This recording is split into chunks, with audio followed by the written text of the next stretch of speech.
Bismillah, Assalamualaikum warahmatullahi wabarakatuh. Alhamdulillahi rabbil alamin. Allahumma salli ala Muhammad wa ala ali Muhammad.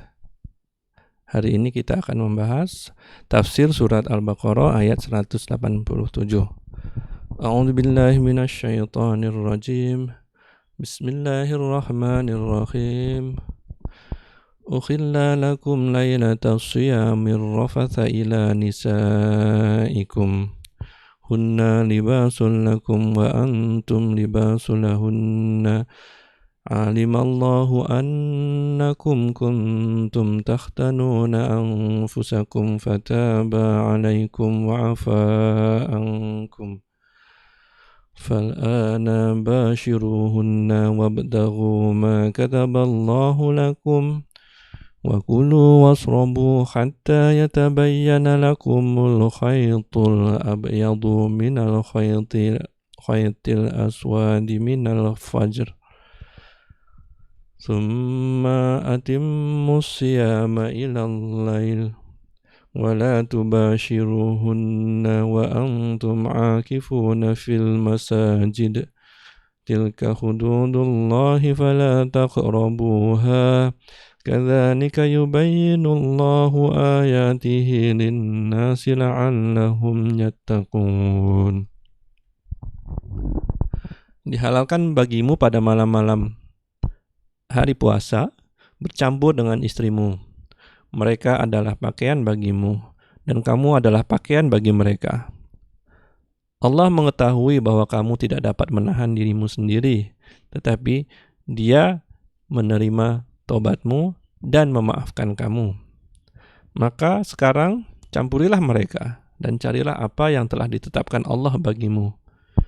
Makan dan minumlah hingga jelas bagimu perbedaan antara benang putih dan benang hitam, yaitu fajar. Kemudian sempurnakanlah puasa sampai malam. Tetapi jangan kamu campuri mereka ketika kamu beriktikaf di dalam masjid. Itulah ketentuan Allah. Maka janganlah kamu mendekatinya. Demikianlah Allah menerangkan ayat-ayatnya kepada manusia agar mereka bertakwa.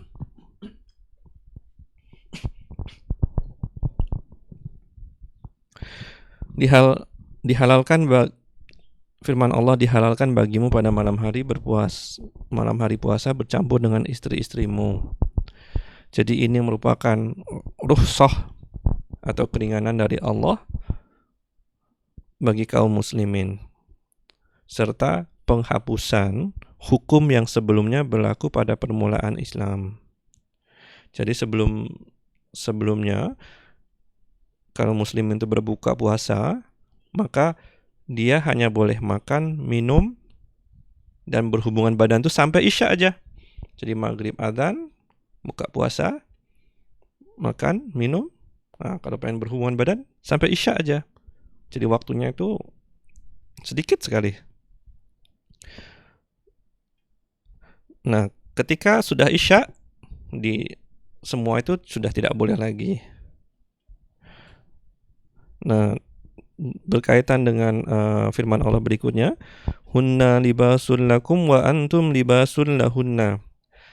Mereka itu adalah pakaian bagimu dan kamu pun adalah pakaian bagi mereka. Ibnu Abbas mengatakan artinya itu adalah mereka itu pemberi ketenangan bagi kalian dan kalian itu pun pemberi ketenangan bagi mereka.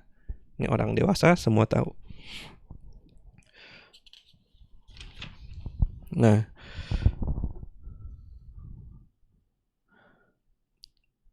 jadi ketika turun perintah puasa Ramadan,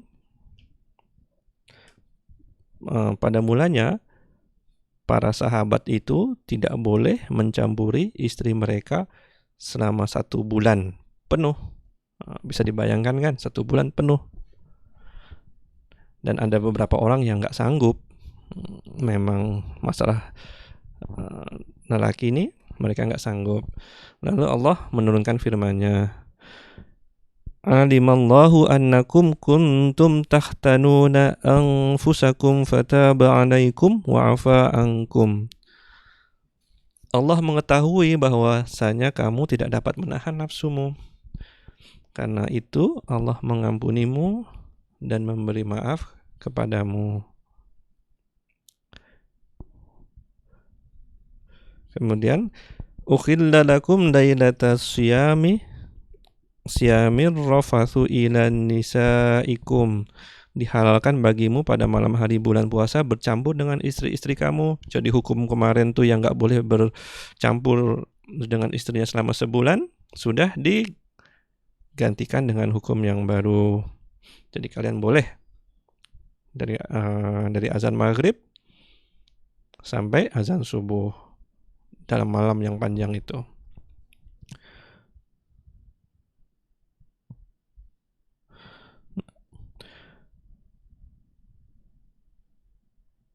Nah, kemudian firman Allah berikutnya, wa kulu wasrabu hatta yatabayyana lakumul khaytul abyadu minal khaytil aswadi minal fajr summa atimmus siyama ilan lail, dan makan minumlah hingga terang bagimu benang putih dari benang hitam, yaitu fajar. Kemudian sempurnakanlah puasa itu sampai malam.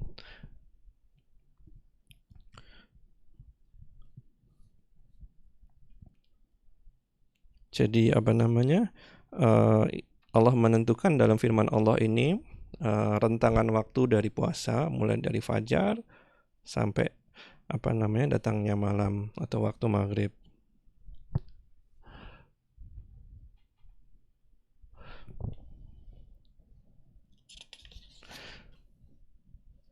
Nah, kemudian disebutkan pula dalam hadis melengkapi tafsir surat ini dalam Sahih Bukhari dan Muslim dari Anas bin Malik bahwa Rasulullah SAW bersabda bahwa makan sahurlah kalian karena di dalam sahur itu terdapat berkah.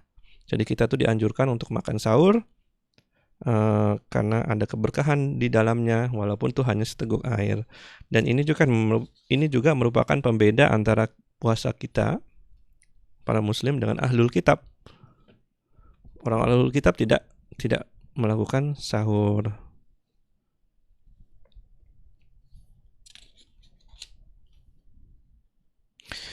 Nah, kemudian firman Allah berikutnya, wala tubashshiruhunna wa antum aakifuna fil masajid. Nah, janganlah kamu mencampuri mereka, istri-istri maksudnya, kamu sedang beriktikaf di dalam masjid. Nah, dari Ibnu Abbas, beliau menyatakan bahwa ayat ini berkenaan dengan seseorang yang beriktikaf di dalam masjid pada bulan Ramadan atau juga di luar Ramadan. Nah, Allah mengharamkannya mencampuri istrinya pada malam atau siang hari sehingga ia menyelesaikan iktikafnya. Nah, kita mesti tahu di sini ketika seseorang iktikaf pergi ke masjid,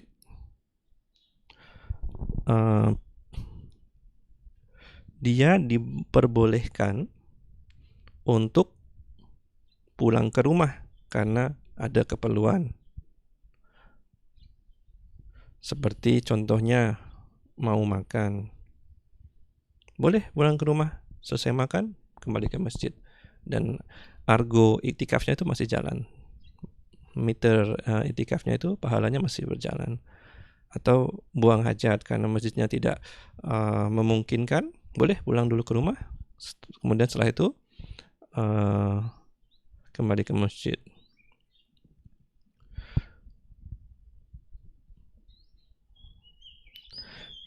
Contoh daripada Rasulullah SAW diriwayatkan dalam Sahih Bukhari dan Muslim bahwa Sofiyah binti Huyai, Sofiyah ini adalah seorang istri Nabi dari keturunan Bani Israel, berkunjung ketika Nabi itu sedang iktikaf di dalam masjid. Kemudian istri Nabi ini berbicara di sisi beliau selama beberapa saat. Jadi seperti biasa istri curhat sama suaminya, pengen ada yang mendengarkan. Hal ini terjadi di malam hari. Kemudian Sofiyah berdiri kan untuk kembali ke rumahnya. Jadi Nabi sedang iktikaf, Safiyah ini tidak iktikaf. Kemudian kemudian Nabi SAW mengantarnya. Safiyah ini diantar pulang sampai rumah, seperti layaknya seorang gentleman lah, mengantarkan istrinya pulang. Nah, jadi dalam hadis ini kita bisa mengambil pelajaran bahwa ketika kita itikaf, kita tuh diperbolehkan, kita itu tidak semata-mata peraturannya itu strict, harus diam di masjid, nggak boleh ada apa-apa. Nggak, sebenarnya agama ini mudah dan memudahkan kita. Kalau ada keperluan sesuatu, lakukan, selesai, cepat balik. Tapi yang dilarang adalah jangan mencampuri istri kamu. Jadi Nabi pulang ngantar istrinya, kemudian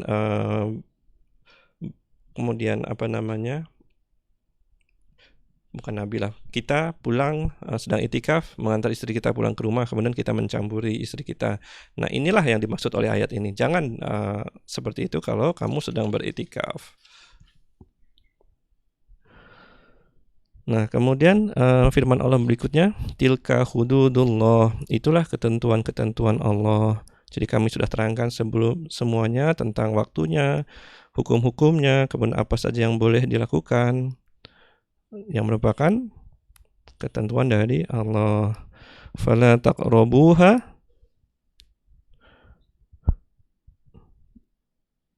dan maka janganlah kamu mendekatinya. Jadi janganlah kamu mencampuri istri kamu ketika itikaf dalam masjid. Kadzalika yubayyinullahu ayatihi linnas. Demikian Allah menerangkan ayat-ayatnya kepada manusia. Jadi Allah dalam menurunkan Al-Quran ini dalam rangka untuk menjelaskan hukum-hukumnya kepada manusia.